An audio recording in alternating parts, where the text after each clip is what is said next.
Hi dears, ಎಲ್ಲರೂ ಹೇಗಿದ್ದೀರಾ? ನೀವೆಲ್ಲರೂ ಚೆನ್ನಾಗಿದ್ದೀರಾ ಅನ್ನೋದು ನನ್ನ ಭಾವನೆ. ನಾನು ಕೂಡ ತುಂಬ ಚೆನ್ನಾಗಿದ್ದೀನಿ. ನಾನಿವತ್ತು ನಿಮ್ಮೆಲ್ರಿಗೂ ಇದ್ಕಿನ ಅವರೇ ಬೇಳೆಯಲ್ಲಿ ಪಲಾವ್ ಹೇಗೆ ಮಾಡೋದು ಅಂತ ತೋರಿಸ್ತೀನಿ. ಇದ್ಕಿನ ಬೇಳೆ ಪಲಾವ್ ತುಂಬಾ ರುಚಿಯಾಗಿರುತ್ತೆ, ಹಂಗೆ ತುಂಬ ಟೇಸ್ಟಿಯಾಗಿರುತ್ತೆ. ನಾರ್ಮಲ್ ಪಲಾವ್ಗಿಂತಲೂ ಇದು ಸಿಕ್ಕಾಪಟ್ಟೆ ಟೇಸ್ಟಿಯಾಗಿರುತ್ತೆ. ಅದರ ಜೊತೆಗೆ ಮೊಟ್ಟೆ ಹಾಕ್ಕೊಂಡ್ರೆ ಇನ್ನೂ ತುಂಬ ಚೆನ್ನಾಗಿರುತ್ತೆ. ವೆಜಿಟೇರಿಯನ್ಸ್ ಆದರೆ ಪ್ಲೀಸ್ ಮೊಟ್ಟೆನ ಸ್ಕಿಪ್ ಮಾಡಿ. ಈಗ ಒಂದು ಪ್ಯಾನ್ಗೆ ಎಣ್ಣೆ ಹಾಕ್ಕೊಳ್ತಾ ಇದ್ದೀನಿ ಮಸಾಲೆ ರೆಡಿ ಮಾಡ್ಕೊಳ್ಳೋದಕ್ಕೆ. ಎಣ್ಣೆ ಹಾಕ್ಕೊಂಡ್ಮೇಲೆ ಒಂದು ಇಂಚಷ್ಟು ಶುಂಠಿ, 1.5 ಗೆಡ್ಡೆಯಷ್ಟು ಬೆಳ್ಳುಳ್ಳಿ ತೊಗೊಂಡಿದ್ದೀನಿ, 1.5 ಮೀಡಿಯಮ್ ಸೈಜ್ ಈರುಳ್ಳಿನ ಕಟ್ ಮಾಡಿ ಇಟ್ಕೊಂಡಿದ್ದೀನಿ ದಪ್ಪಗೆ. ಒಂದು 10ರಿಂದ 11 ಹಸಿಮೆಣ್ಸಿನ್ಕಾಯಿನ ತೊಗೊಂಡಿದ್ದೀನಿ. ಯಾಕೆ ಅಂದರೆ ನಮ್ಮನೇಲಿ ಸ್ವಲ್ಪ ಖಾರ ಜಾಸ್ತಿ ತಿಂತಾರೆ. 1.5 ಇಂಚಷ್ಟು ಚಕ್ಕೆ, 4ರಿಂದ 5 ಲವಂಗ, 1 ಏಲಕ್ಕಿ. ಇದನ್ನೆಲ್ಲ ರುಬ್ಬೋದಕ್ಕೆ ಹಾಕ್ಕೊಂಡ್ರೆ ತುಂಬ ಚೆನ್ನಾಗಿ ಮಸಾಲೆ ಎಲ್ಲ ಹಿಡಿಯುತ್ತೆ. ಇದೆಲ್ಲ ಸ್ವಲ್ಪ ಫ್ರೈ ಆದಮೇಲೆ ಸ್ಟವ್ ಆಫ್ ಮಾಡೋ ಟೈಮ್ಗೆ ಸ್ವಲ್ಪ ಕೊತ್ತಂಬರಿ ಸೊಪ್ಪು, ಅಂದರೆ ಸೊಪ್ಪುಗಿಂತಲೂ ನಿಮಗೆ ಕಡ್ಡಿಗಳು ಸಿಗುತ್ತಲ್ವ ಕೊತ್ತಂಬರಿ ಸೊಪ್ಪು, ಅದನ್ನು ಹಾಕ್ಕೊಳ್ಳಿ. ತುಂಬ ಟೇಸ್ಟಿಯಾಗಿರುತ್ತೆ, ತುಂಬ ಚೆನ್ನಾಗಿ ಬರುತ್ತೆ. ನೋಡಿ ಇವಾಗ ತಣ್ಣಗಾಗಿದೆ, ನಾನು ಇದನ್ನು ರುಬ್ಕೊಂಡು ಬರ್ತೀನಿ.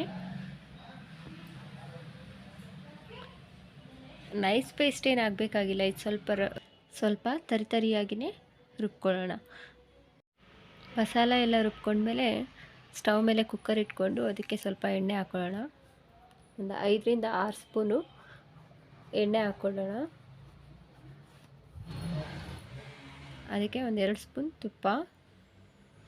ಈಗ ಸ್ವಲ್ಪ ಒಂದು ಅರ್ಧ ಇಂಚಷ್ಟು ಚಕ್ಕೆ, 2 ಲವಂಗ, 2 ಪಲಾವ್ ಎಲೆ ಮತ್ತು 1-2 ಹಸಿಮೆಣ್ಸಿನ್ಕಾಯಿನ ಉದ್ದಕ್ಕೆ ಕಟ್ ಮಾಡಿ ಇಟ್ಕೊಂಡಿದ್ದೀನಿ, ಅದನ್ನು ಹಾಕ್ಕೊಳ್ತಾ ಇದ್ದೀನಿ. ನೋಡಿ ಇವಾಗ 1 ಈರುಳ್ಳಿನ ಸ್ಲೈಸಾಗಿ ಕಟ್ ಮಾಡಿ ಇಟ್ಕೊಂಡಿರಬೇಕು, ಅದನ್ನು ಹಾಕ್ಕೊಳ್ತಾ ಇದ್ದೀನಿ. ಈರುಳ್ಳಿ ಸ್ವಲ್ಪ ಫ್ರೈ ಆದಮೇಲೆ ಇದಕ್ಕೆ ಕಟ್ ಮಾಡಿ ಇಟ್ಕೊಂಡಿರೋಂಥ ಮೆಂತ್ಯ ಸೊಪ್ಪು ಮತ್ತು ಕೊತ್ತಂಬರಿ ಸೊಪ್ಪನ್ನ ಆ್ಯಡ್ ಮಾಡ್ತಾಯಿದ್ದೀನಿ. ಮೆಂತ್ಯ ಸೊಪ್ಪನ್ನ ನಾವು ಜಾಸ್ತಿ ಪಲಾವ್ಗೆ ಹಾಕಿದಷ್ಟು ರುಚಿ ಇನ್ನೂ ಜಾಸ್ತಿ ಆಗುತ್ತೆ. ಹಾಗಾಗಿ ಸ್ವಲ್ಪ ಜಾಸ್ತಿನೇ ಮೆಂತ್ಯ ಸೊಪ್ಪನ್ನ ಯೂಸ್ ಮಾಡಿ. ಯಾಕೆ ಅಂದರೆ ಇದರಲ್ಲಿ ಹೆಲ್ದಿ ಫುಡ್ ಕೂಡ ಮೆಂತ್ಯ ಸೊಪ್ಪು. ಹಾಗಾಗಿ ಈಗ ನೋಡಿ ಮೆಂತ್ಯ ಸೊಪ್ಪು ಚೆನ್ನಾಗಿ ಫ್ರೈ ಆದಮೇಲೆ ಇದಕ್ಕಿನ ಅವರೇ ಬೇಳೆನ ಹಾಕ್ಕೊಳ್ತಾ ಇದ್ದೀನಿ. ಅದನ್ನು ಚೆನ್ನಾಗಿ ಹಸಿ ವಾಸನೆ ಹೋಗೋವರೆಗೂ ಚೆನ್ನಾಗಿ ಎಣ್ಣೆಯಲ್ಲಿ ಫ್ರೈ ಮಾಡ್ಕೋಬೇಕು.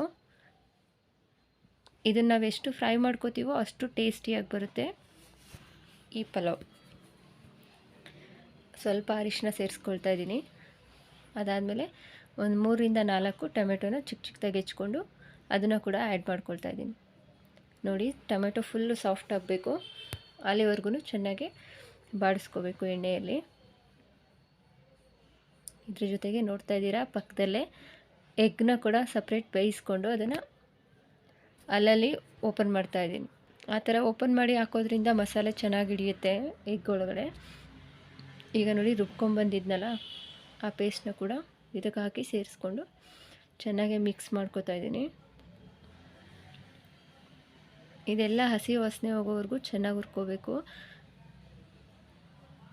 ಅದಾದಮೇಲೆ ರೈಸ್ನ ಸೇರಿಸ್ಕೊಳ್ತಾ ಇದ್ದೀನಿ. ಅಕ್ಕಿನ ಮಸಾಲ ಜೊತೆ ಹುರ್ಕೊಳ್ಳೋದ್ರಿಂದ ಅನ್ನ ಬಿಡಿ ಬಿಡಿಯಾಗುತ್ತೆ. ಹಾಗಾಗಿ ನೀರು ಹಾಕೋಕ್ಕೆ ಮೊದಲೇ ಅಕ್ಕಿನ ಹಾಕಿ ಚೆನ್ನಾಗಿ ಅಕ್ಕಿನೂ ಕೂಡ ಹುರ್ಕೊಳ್ಬೇಕು. ನೋಡಿ ಹೇಗೆ ಕಾಣಿಸ್ತಾ ಇದೆ ಅಂತ, ತುಂಬ ಚೆನ್ನಾಗಿ ಬರುತ್ತೆ ಈ ಪಲಾವ್. ಇವಾಗ ಅವರೆಕಾಳು ಸೀಸನ್ ಅಲ್ವಾ, ಹಾಗಾಗಿ ಎಲ್ಲರೂ ಒಂದ್ಸಲ ಟ್ರೈ ಮಾಡಿ, ಚೆನ್ನಾಗಿರುತ್ತೆ.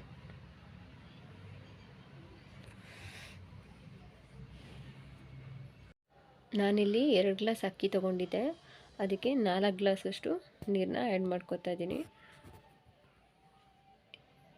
ರುಚಿಗೆ ತಕ್ಕಷ್ಟು ಉಪ್ಪನ್ನು ಕೂಡ ಹಾಕ್ಕೊಳ್ತಾ ಇದ್ದೀನಿ.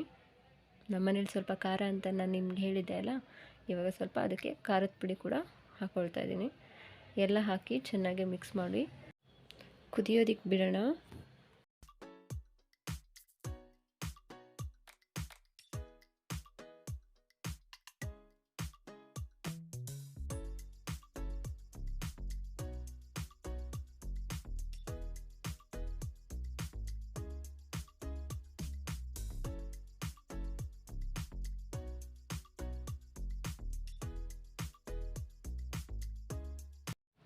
ಲಿಡ್ನ ಕ್ಲೋಸ್ ಮಾಡೋದ್ರಿಂದ ಬೇಗ ಕುದಿ ಬರುತ್ತೆ, ಹಾಗೆ ಗ್ಯಾಸ್ ಕೂಡ ಸೇವ್ ಆಗುತ್ತೆ. ಹಾಗಾಗಿ ಸ್ವಲ್ಪ ಮುಚ್ಚಳ ಮುಚ್ಚಿ ಬೇಯಿಸ್ಕೊಳ್ಳೋಣ.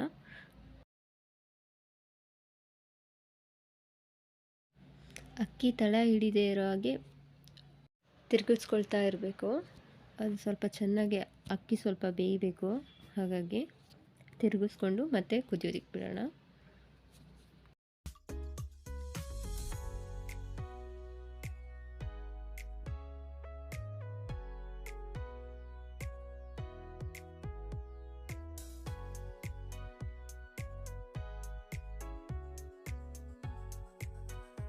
ಈಗ ಇದಕ್ಕೆ ಫ್ಲೇಮ್ನ ಲೋ ಮಾಡಿ ಮೊಟ್ಟೆನ ಸೇರಿಸ್ಕೊಳ್ಳೋಣ. ಈ ಟೈಮಲ್ಲಿ ಮೊಟ್ಟೆನ ಸೇರಿಸ್ಕೊಳ್ಳೋದ್ರಿಂದ ಅದಕ್ಕೆ ಚೆನ್ನಾಗಿ ಮಸಾಲೆ ಹಿಡಿಯುತ್ತೆ. ವಿಷಲ್ ಆಗೋದ್ರಿಂದ ಅರ್ಧ ಬೇಯಿಸ್ಕೊಂಡಿರ್ತೀವಲ್ವ ಮೊಟ್ಟೆ, ಹಾಗಾಗಿ ಇವಾಗ ಪೂರ್ತಿಯಾಗಿ ಬೆಂದು ಮಸಾಲೆ ಎಲ್ಲ ಚೆನ್ನಾಗಿ ಹಿಡ್ಕೊಂಡಿರುತ್ತೆ. ಈಗ ಲಾಸ್ಟಲ್ಲಿ ಎಲ್ಲ ಮಿಕ್ಸ್ ಮಾಡಿ ಕುಕ್ಕರ್ ಲಿಡ್ನ ಕ್ಲೋಸ್ ಮಾಡೋಣ. ಲಿಡ್ ಕ್ಲೋಸ್ ಮಾಡಿ 2 ವಿಷಲ್ ಬರೋವರೆಗೂ ಕೂಗಿಸ್ಕೊಳ್ಳೋಣ. 2 ವಿಷಲ್ ಬಂದಮೇಲೆ ಸ್ವಲ್ಪ ಹೊತ್ತು, ಒಂದು 5 ನಿಮಿಷ ಲೋ ಫ್ಲೇಮಲ್ಲಿಟ್ಟು ಆಮೇಲೆ ಆಫ್ ಮಾಡೋಣ.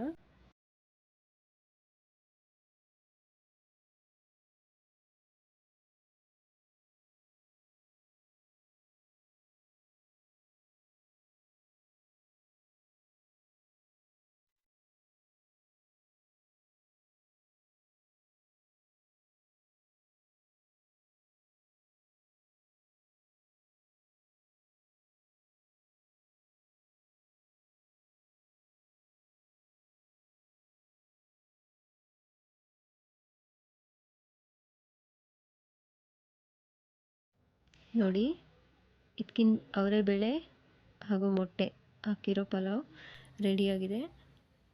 ತುಂಬ ಚೆನ್ನಾಗಿ ಬಂದಿತ್ತು. ನಿಮಗೂ ಕೂಡ ಇಷ್ಟ ಆಗಿದೆ ಅಂದ್ಕೊಂಡಿದ್ದೀನಿ.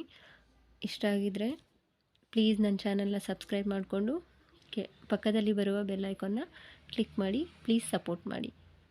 ಟೇಸ್ಟು ತುಂಬ ಚೆನ್ನಾಗಿತ್ತು. ನೀವು ಕೂಡ ಒಂದು ಸರ್ತಿ ಟ್ರೈ ಮಾಡಿ ನೋಡಿ. ಹಾಗೆ ನನಗೆ ಹೇಗಿತ್ತು ಅಂತ ಕಮೆಂಟ್ ಮಾಡಿ ತಿಳಿಸಿ. ನಾನು ಹೋಗಿ ಬರಲಾ? ಬಾಯ್.